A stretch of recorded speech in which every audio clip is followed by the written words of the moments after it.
예언자에 대해서 사람들 간에는 그릇된 견해가 두 가지가 있습니다. 첫째로 점쟁이로 보는 견해입니다. 성경의 예언자들이 당 시대의 사건 또 사회적인 흐름들을 보고서 미래를 담대히 말한 것은 사실입니다. 그러나 바로 그렇기 때문에 운세를 보는 것과는 다른 겁니다. 손금을 보고 또 토정비결을 보고 금년 운세가 이렇다 저렇다. 전혀 다릅니다. 성경의 예언자들의 예언은 오스왈드 챔버스라는 분이 말한 것처럼 하나님의 성품에 그 기반을 두고 있습니다. 그는 이렇게 말했습니다. 하나님께서는 예언자를 통해서 무엇을 하실지를 말씀하시려는 것이 아니고 그분 자신이 누구신가를 나타내시려 한다. 무엇보다도 하나님은 우리에게 있어서 공의의 하나님이십니다. 그것으로 세상을 다스리십니다. 그렇기 때문에 사람들이 하나님의 그 완전하신 법도와 계획 안에서 살면 복되게 살도록 되어 있습니다. 반대로 그렇지 않으면 대가를 치러야 합니다. 기독교는 근본적이고 타협이 없습니다. 어물쩍 넘어가는 그런 메시지는 여러분 속이고 미혹하는 겁니다. 대가를 치러야 한다는 사실을 여러분 꼭 아시기를 바랍니다. 즉 심고 뿌린 대로 거두는 보상의 법칙이 하나님의 공의로 작용되고 있습니다. 이것이 바로 역사를 바라보는 예언자들의 인식이기도 했습니다. 그들은 사람들의 현재 삶의 비극적인 상태가 바로 그런 것 때문에 그렇게 되었다고 말하려는 이들이고 사람들이 그런 사실들을 까맣게 잊고 살 때마다 나타나서 깨우쳐주는 하나님의 사람들이었습니다. 두 번째로 예언자의 그릇된 견해는 그들이 재앙만을 말하는 자다 이렇게 보는 견해입니다. 예레미야를 비롯해서 모든 예언자들이 매우 비판적이요 그래서 비관적인 관점을 가지고 세상을 본다 그런 인상을 주는 것은 사실입니다. 그러나 예언자들의 생각은 사람들이 행복하지 못하고 불행하고 파멸로 들어가는 것은 근본적으로 다른 신을 섬기기 때문이라는 것에 있습니다. 귀신을 달래지 않아서 집에 애기 끼는 게 아니라 그런 짓을 하기 때문에 집안 꼴이 많이 아니고 자녀들이 잘못되고 망한다는 겁니다. 그래서 거짓된 다른 신을 섬기다 보면 결국은 영적 윤리적으로 타락하게 돼서 멸망에 이른다. 이것이 예언자들의 말입니다. 이들이 그렇게 말하는 근거는 어디 있겠습니까? 영원한 법인 십계명의 첫째 줄을 우리가 기억하면 됩니다. 제1은 너는 나 외에는 다른 신들을 내게 있게 말지니라. 이 첫째 계명을 제대로 끼지 않으면 첫 번 단추가 잘못 껴진 것처럼 나머지 다 잘못 껴집니다. 낀 건 낀 거 아니냐 이렇게 얘기할 수 있을 줄 몰라도 그건 이미 어긋난 인생이 됩니다. 제2는 우상을 만들지 말고 섬기지 말고 절하지 말라. 제3은 너희 하나님 여호와의 이름을 망령 때 일컫지 말라. 제4는 안식일을 기억하여 거룩히 지키라. 제5는 내 부모를 공경하라. 제6은 살인하지 말지니라. 제7은 간음하지 말지니라. 제8은 도적질하지 말지니라. 제9는 내 이웃에 대해서 거짓 증거하지 말지니라. 제10은 내 이웃의 소유를 탐내지 말지니라. 5계명에서부터 10번째 계명까지는 사람을 향한 윤리적인 계명입니다. 이 윤리적 타락, 도덕적 해이, 이것이 왜 오느냐? 첫 번째 단추가 잘못 끼워지는 것부터 출발한다는 사실입니다. 영적 타락도 하나님 섬기는 것도 그와 같이 잘못 섬기고 귀신을 섬기고 그렇게 변다는 겁니다. 이 10계명에는 약속이 있습니다. 나 여호와 너희 하나님은 질투하는 하나님인즉 나를 미워하는 자의 죄를 갚되 아비로부터 아들에게로 3, 4대까지 이르게 하거니와 나를 사랑하고 내 계명을 지키는 자에게는 1000대까지 은혜를 베푸느니라. 그렇기 때문에 이사야 선지자는 이처럼 하나님의 말씀을 전하고 있습니다. 너는 고하며 진술하고 또 피차 상의해보라. 이 일을 이전부터 보인 자가 누구냐? 예로부터 구한 자가 누구냐? 나 여호와가 아니냐? 나 외에 다른 신이 없나니? 나는 공의를 행하며 구원을 베푸는 하나님이라. 나 외에 다른 이가 없느니라. 그렇기 때문에 이러한 근본적인 범죄, 하나님을 섬기지 아니하고 우상을 섬기고 하나님을 멸시하고 존귀케 여기지 아니하는 그러한 죄는 결과적으로 파멸과 재앙을 가져온다는 것입니다. 예레미야 선지자는 예레미야 5장 1절에서 이렇게 우리에게 하나님의 말씀을 전하고 있습니다. 너희는 예루살렘 거리로 빨리 왕래하며 그 넓은 거리에서 찾아보고 알라. 너희가 만일 공의를 행하며 진리를 구하는 자를 한 사람이라도 찾으면 내가 이 성을 사하리라.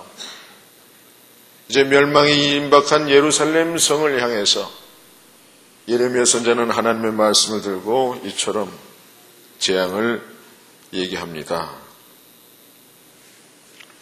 그러니까 사람들 듣기에 예언자들은 늘 foretelling, foretelling, 미리 세상의 흐름을 얘기하기도 전에 foretelling, 직언을 하는 자들이기 때문에 듣기가 싫고 늘 비관적으로 비판만 하는 자들로 받아들여집니다. 그런데 여기까지만 알면 예언자가 그런 사람인 건 맞습니다.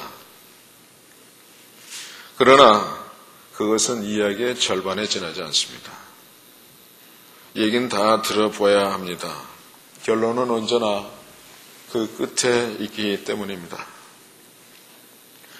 오늘 말씀 본문 29장, 예레미야 29장 11절의 말씀이 그 마지막 말씀입니다. 나 여호와가 말하노라. 너희를 향한 나의 생각은 내가 아나니 재앙이 아니라 곧 평안이요 너희 장래의 소망을 주려 하는 생각이라. 너희가 지금 재앙을 당했지만 그것은 내 본뜻은 아니다. 이 말씀입니다.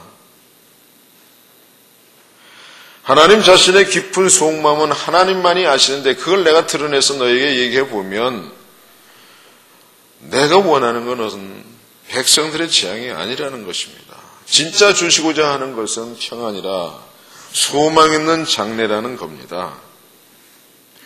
역설적으로 이 말씀은 지금 우리에게 또는 당시대의 이스라엘 민족들이 당하고 있는 재앙에 대한 하나님의 해석이시고 변호이십니다. 곧 현재적 재앙은 우리를 향하신 우리의 장래를 위한 하나님의 일시적 징계에 불과하다는 말씀입니다.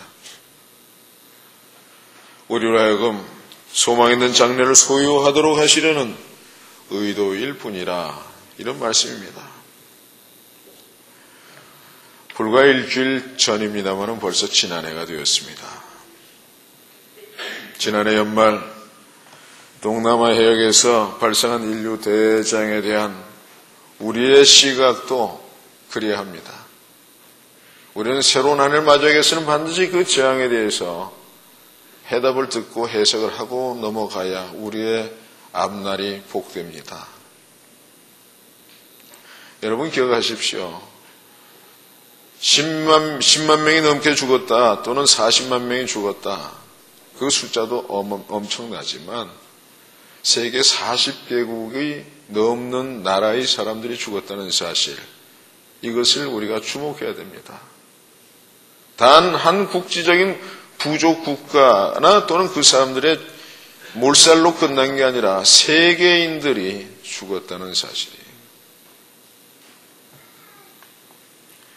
그렇기 때문에 왜 그렇습니까 하는 질문을 한다면, 이는 인류의 마지막 때가 어떨 것입니까 하는 제자들에 대한 우리 주님 예수의 답변이 될 수도 있습니다. 아마 그럴 겁니다. 저는 그럴 겁니다가 아니라 확실히 그렇다고 믿습니다.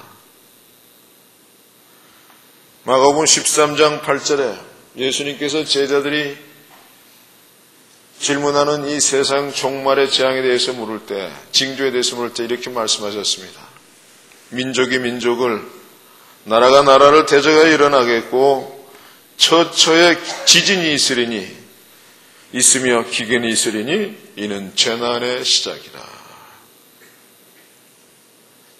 그리고 말씀하셨습니다. 삼가 두려워하라. 두려워 말라. 이런 일이 있어야 하되 끝은 아직 아니니라. 두려워 말라. 우리는 마지막 때를 살아가고 있는 것이 분명합니다. 그러나 그것은 이제 시작에 불과하다는 소망 있는 말씀입니다. 두려워하라가 아니라 두려워 말라고 말씀하십니다. 오히려 평안의 소망을 가질 수 있고 또 가지라는 말씀입니다. 여러분, 그러니까 그런 재앙이 있고 심판이 있고 무서운 일이 있더라도 평안하라, 이 말을 그러한 비극에도 무감각하라는 그런 말씀 아닙니다. 30도를 넘는 가운데 시신들이 썩어가는 냄새가 진동하는데도 여전히 그곳에 남았거나 찾아와 여전히 해수욕을 즐기는 사람들이 보여주는 그런 무자비한 무감각을 평안이라고 하지 않습니다. 그들은 저와 여러분처럼 운 좋게 살았지만 오히려 도덕적으로나 영적으로나 죽어서 썩어 냄새가 나는 시체나 다름이 없습니다. 그들은 영적 도덕적 해이 상태 정도에 머물러 있는 게 아니라 인격적 해체 상태에 있는 것입니다. 성경에서는 죽음을 영혼과 육신의 해체라고 부릅니다. 이처럼 그들은 죽은 자들입니다. 그러니까 우리가 가져야 될 소망 것처럼 무관심의 평안, 그것이 아니라는 얘기예요. 하나님께서 우리에게 주시고 말씀하고자 하시는 재앙이 아니라 평안이라, 이 평안은 그들처럼 생각하는 그런 평안이 아니라는 얘기고 다른 평안을 얘기합니다. 늘 그렇듯이 죽은 자에 대한 죽음의 가치를 결정하는 것은 산자들의 몫입니다. 그들의 죽음이 가치를 갖게 하는 것은 살아있는 사람들이 어떻게 하느냐에 달렸다는 얘기입니다. 그들은 남은 인류를 위해서, 또 그들의 민족들을 위해서, 그리고 나를 위해서 먼저 죽은 6월절 어린 양들이라는 것입니다. 그렇기 때문에 우리는 그들을 함부로 정죄해서 안 됩니다. 옷깃을 여미고 경건한 자세로 대해야 합니다. 여기서 우리 산자들이 생각해야 될 것은 예언자적 자각입니다. 오히려 우리는 보다 가까이 다가온 인류 마지막의 심판을 행하시려는 하나님께 구원의 주권이 있음을 알자는 말씀입니다. 오시겠지 하면서 안 오셨으니까 설마 지금 오시려고, 대재앙을 보면서도 성경에 예언되어 있는 것을 보면서도 설마 저게 시작이려고 그렇게 하지 말고 눈을 똑바로 두고 시대의 징조를 보면서 고개를 들자는 말씀입니다. 그리고 그 심판이 우리에게 두려움과 무서움과 멸망이 아니라 우리의 구원의 마지막 소망 될 수 있음을 믿고 바라보고 간절히 기대하자는 그런 말씀입니다. 말하자면 우리 주님의 다시 오심이 우리의 소망과 믿음의 이유가 되어야 한다는 것입니다. 그런 까닭에 여러분 앞으로 두고 보십시오. 제가 목회를 시작하면서 지금까지 끊임없이 굽히지 않고 주장하는 것, 주장이라기보다도 하나님의 말씀을 대안하는 것은 세상의 재앙이 점점 많아질 것이고 그 빈도수가 점점점 가까워질 것이고 급박해질 거라는 사실이에요. 성경에는 멸망이 마치 해산하는 것처럼 온다 했어요. 애기 낳아본 어머니들은 다 알지만 해산이 어떻게 진통이 시작됩니까? 처음에 쿵 하고 오지만 천천히 오다가 점점점 빨라지면서 애기가 나옵니다. 하나님 그렇게 예언하셨어요.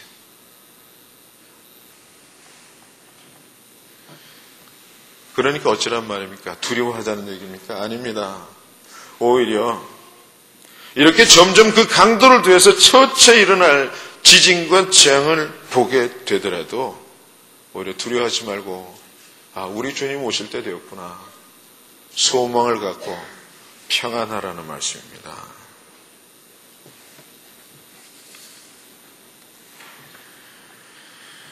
내년에 금년에 여러분 돈 많이 벌고 부자 되세요 했으면 참 좋겠지만 연말에 우리에게 인류에게 주신 대재앙의 말씀을 보면서 목회자가 주의 종이 그런 얘기는 할 수는 없습니다.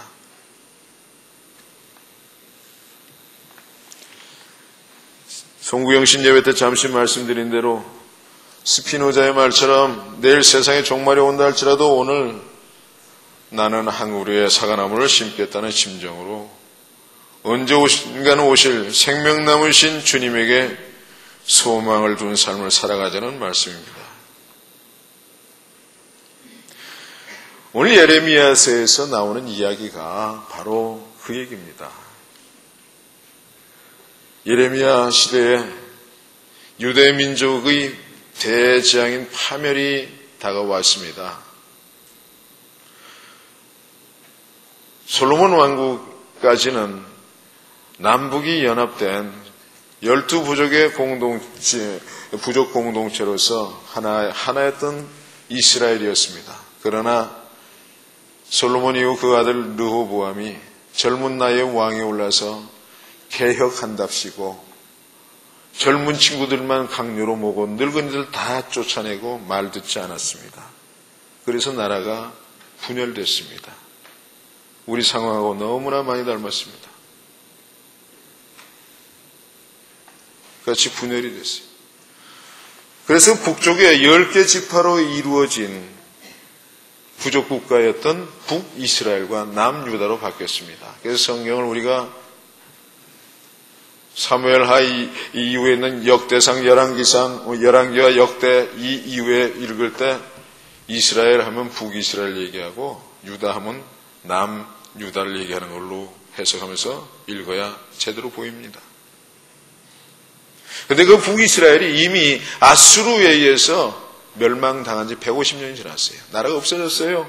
10개 지파의 부족들이 어디로 갔는지 세계 곳에 흩어졌는데 어디 있는지도 지금도 모릅니다.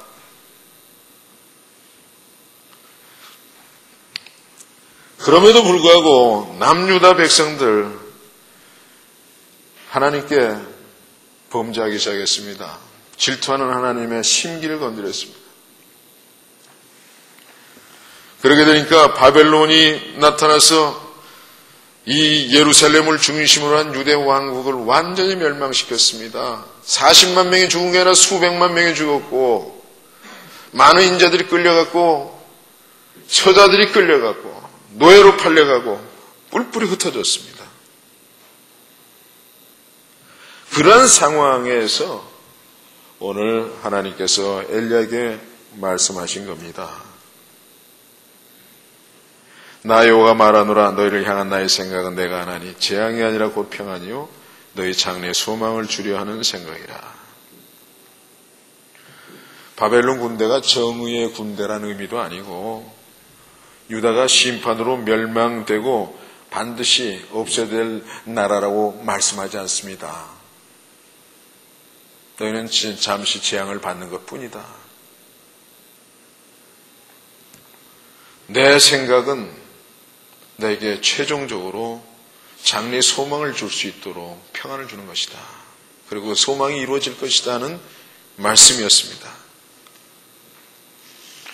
그러니까 어떻게 살아야 되겠느냐 하는 말씀입니다. 하나님께서는 이들에게 이 말씀만 주신 것이 아니라 오늘 우리가 본문을 다 읽지 않았지만 예레미야 29장 4절에서 7절에서 이렇게 말씀하셨습니다. 만군의 여호와 이스라엘의 하나님 내가 예루살렘에서 바벨론으로 사로잡혀 가게 한 모든 포로에게 이같이 이르노라. 너희는 집을 짓고 거기 거하며 전원을 만들고 그 열매를 먹으라.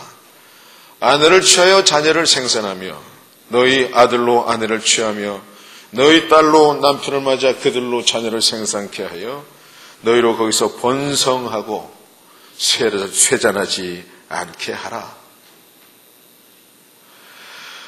너희는 내가 사로잡혀 가게 한 그 성읍의 평안하기를 힘쓰고 위하여 하나님께 기도하라. 이는 그 성의 평안함으로 너희도 평안할 것임이니라.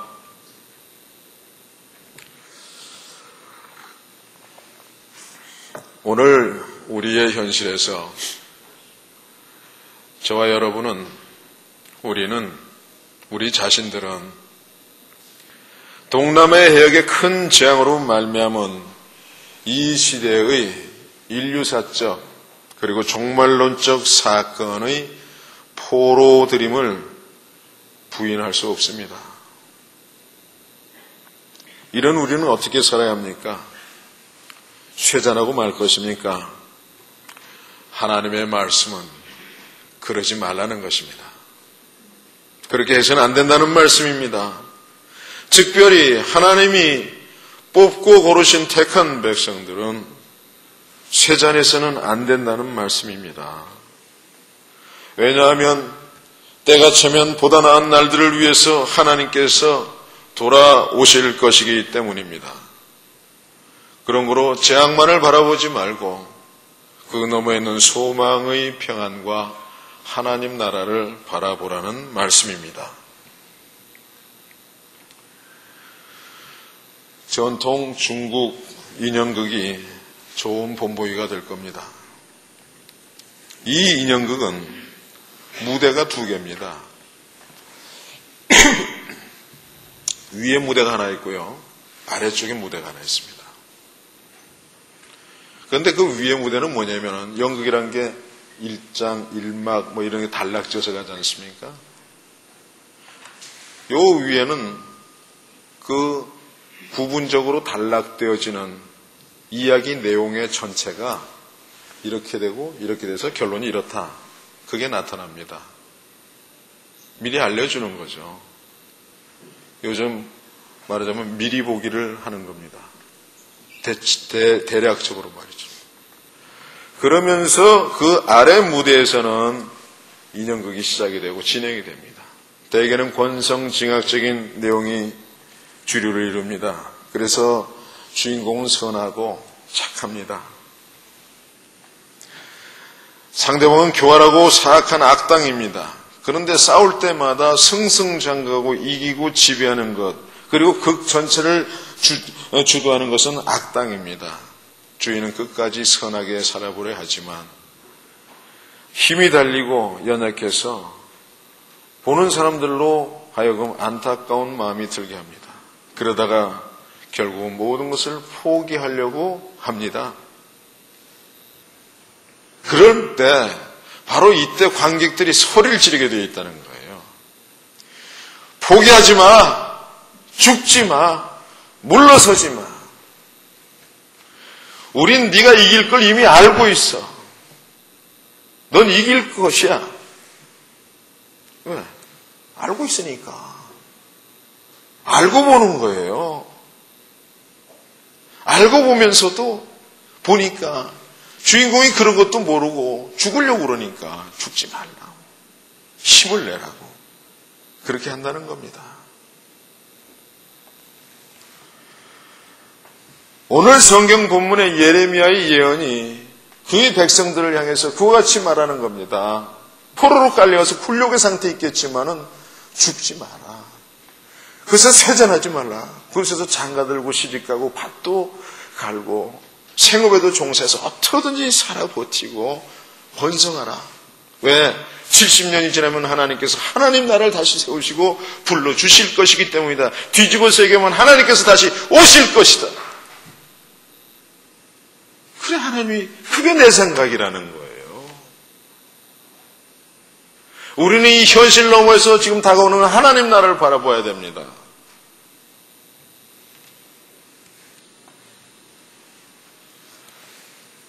어떻습니까? 예레미야는 앞일을 예언했다기보다는 이스라엘 백성들에게 있어서의 하나님이 어떤 분이신가를 보여주고 있지 않습니까? 그래서 하나님을 그들을 향한 하나님의 생각이 어떤지를 말했던 것입니다. 그러니까 결단코 소망을 포기하거나 쇠잔하거나 연약한 부정적인 삶을 살지 말아야 됩니다. 성도 여러분들이 이러한 심령으로 금년에 대해도 주님 안에서 다가올 하나님 나라를 생각하면서 어떤 재앙이 무서운 일들이 일어나더라도 오히려 평안하고 소망을 가지시기를 바랍니다. 미국 LA에는 한 큰 정형외과 의사인 글래서 박사란 분이 환자를 치료하다가 보니까 육신적 고통이 곧 정신적 고통으로 이겨지는데 어떤 이들은 그 회복 속도가 굉장히 빠른데 어떤 이들은 진전이 없더라는 거예요. 그래서 자세히 살펴보니까 환자들의 삶에 대한 태도가 그렇게 만들더라는 겁니다. 어떤 일은 굉장히 긍정적인데 어떤 일은 부정적이더라는 거죠. 그리고 그 부정적이고 긍정적인 삶의 태도는 그들 자신이 선택하더라는 거예요.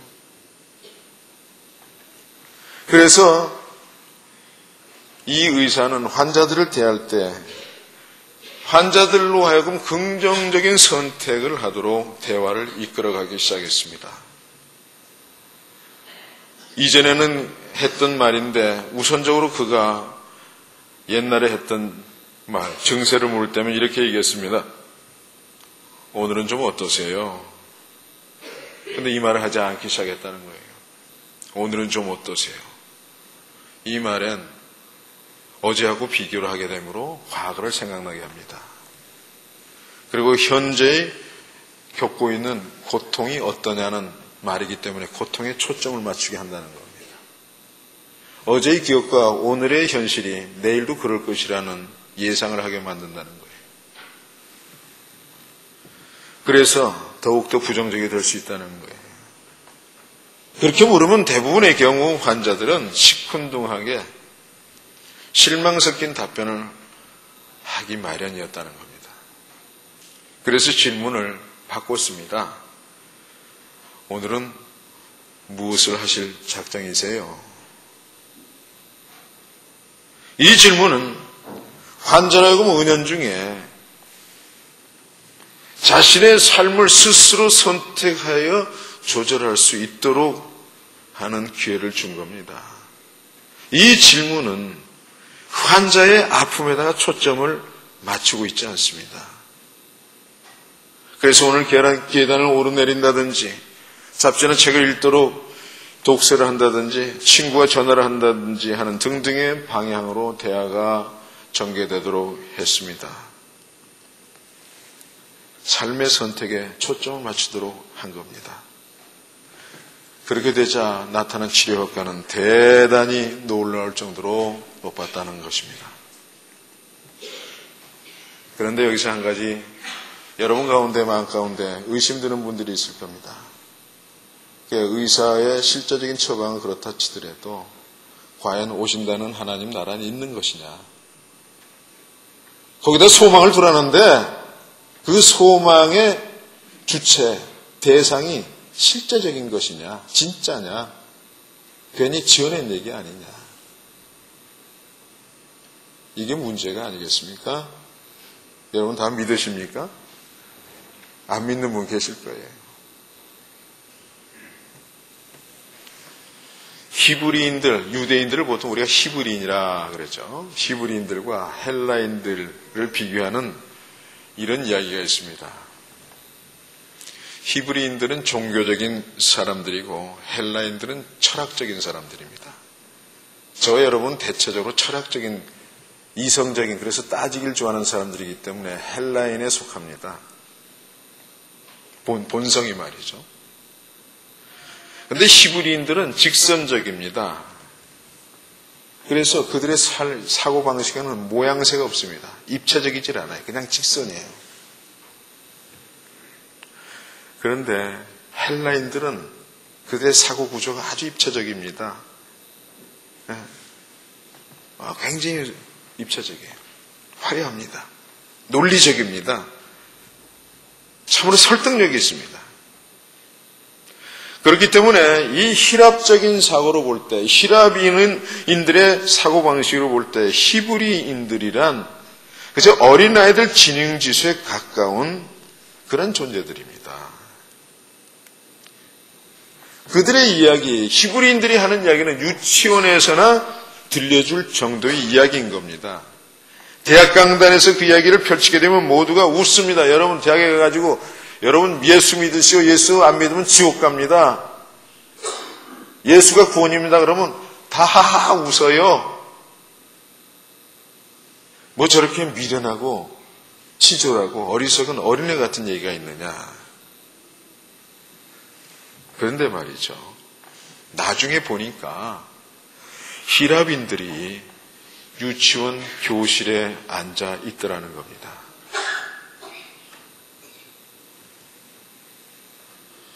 무엇이 그들을 대학에서 유치원으로 불러들인 것이겠습니까?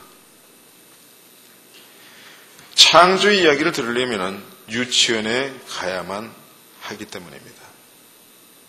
창조를 배우려면 유치원생이 되어야만 합니다. 왜냐하면 창조는 토론할 수 있는 지식이 아니기 때문입니다. 그냥 직선적으로 있는 것이기 때문입니다. 그런 것과 마찬가지로 하나님의 심판과 또 우리 예수 그리스도의 재림과 구원도 마찬가지입니다. 그것은 지식이 아니고 약속입니다. 그저 이루어질 창조주 하나님 그리고 구세주 하나님의 약속입니다. 그것이 우리의 소망이라고 오늘 예레미야에서 말하고 있는 것입니다. 그 하나님께서 종말을 사는 우리에게 재앙을 만나더라도 결코 쇠잔하지 말며 소망 갖기를 원하십니다. 그리고 언젠가 재림주로 오실 주님 예수 안에서의 평안을 갖기를 원하십니다. 그것이 우리를 향하신 여호와 하나님의 속마음입니다. 사랑하는 성도 여러분, 그렇기 때문에 잊어야 할 과거는 빨리 잊어버려야 합니다. 불행했던 과거의 연장선상에서 현재를 바라볼 필요는 없습니다. 오늘의 말씀의 결론으로 예레미야는 예레미야서 31장 10절로 12절에서 다음과 같이 말하고 있습니다. 열방이여, 너희는 나 여호와의 말을 듣고 먼 섬에 전파에 이르기를, 이스라엘을 흩으신 자가 그를 모으시고 목자가 그 양물에게 행한같이 그를 지키시리로다. 여호와께서 야곱을 속량하시되 그들보다 강한 자의 손에서 구속하셨으니 그들이 와서 시온의 높은 곳에서 찬송하며 여호와의 은사 곧 곡식과 새 포도주와 기름과 어린 양의 때와 소의 때에 모일 것이라. 그 심령은 물된 동산 같겠고 다시는 근심이 없으리로다 할지어다. 물된 동산, 그것은 풍요와 생명과 평안입니다. 우리 주님께서는 오는 나라에서 우리에게 그것을 주시고자 하십니다. 우리의 삶 가운데서도 그와 같은 모습으로 풍성하게 살면서 쇠잔하지 않기를 원하십니다. 하나님은 우리에게 그런 분이십니다. 아무리 재앙의 때라 할지라도, 그런 위기가 점점 다가온다 할지라도 우리를 향하신 하나님의 소망은 평안입니다. 그리고 그것을 소유할지 아니면 소유하지 못할지, 그것은 나 스스로의 선택에 달려 있습니다. 금년 한 해를 시작하는 오늘입니다.